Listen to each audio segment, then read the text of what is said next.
ਅਸ਼ਫਾਕ ਅਹਿਮਦ ਆਪਣੀ ਕਿਤਾਬ ਦੇ ਵਿੱਚ ਲਿਖਦਾ ਕਿ ਅਸੀਂ ਨਾ ਇੱਕ ਵਾਰੀ ਇੱਕ ਇਟਲੀ ਦੇ ਹੋਟਲ ਤੇ ਬੈਠੇ ਸਾਂ। ਉੱਥੇ ਅਸੀਂ ਬੈਠੇ ਤੇ ਇੱਕ ਬੰਦਾ ਆਇਆ ਸਾਡੇ ਨਾਲ ਦੇ ਟੇਬਲ ਦੇ ਉੱਤੇ ਬੈਠਾ ਤੇ ਆਣ ਕੇ ਉਹਨੇ ਆਖਿਆ 2 ਕੱਪ ਚਾਹ ਦੇ ਲੈ ਕੇ ਆਓ, ਇੱਕ ਮੇਰੇ ਲਈ ਤੇ ਇੱਕ ਦੀਵਾਰ ਵਾਸਤੇ। ਉਹ ਵੇਟਰ ਜਿਹੜਾ ਗਿਆ ਉਹਨੇ ਲੈ ਕੇ ਆ, ਇੱਕ ਤੇ ਉਹਨੂੰ ਦੇਤਾ ਤੇ ਇੱਕ ਉਹਨੇ ਦੀਵਾਰ ਦੇ ਉੱਤੇ ਲਿਖ ਦਿੱਤਾ ਵੀ ਫ੍ਰੀ ਕੱਪ ਚਾਹ ਦਾ।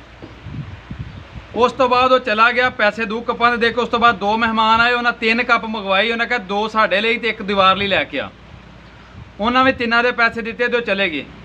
ਉਸ ਤੋਂ ਬਾਅਦ ਇੱਕ ਬੰਦਾ ਆਇਆ ਤੇ ਉਹ ਜਿਹੜਾ ਸੀ ਉਹ ਸ਼ਕਲ ਤੋਂ ਹੀ ਬਹੁਤ ਗਰੀਬ ਲੱਗਦਾ ਸੀ, ਉਹਦੇ ਕੱਪੜੇ ਵੀ ਉਸ ਰੈਸਟੋਰੈਂਟ ਦੇ ਹੋਟਲ ਦੇ ਮਿਆਰ ਦੇ ਨਹੀਂ ਸਨ।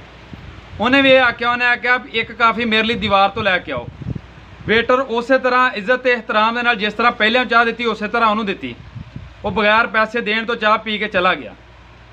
ਉਹ ਆਂਦੇ ਨੇ ਕਿ ਸਾਡੇ ਜ਼ਿਹਨ 'ਚ ਆ ਗਿਆ ਕਿ ਆਹ ਅਸਲ ਮਸਲਾ ਸੀ।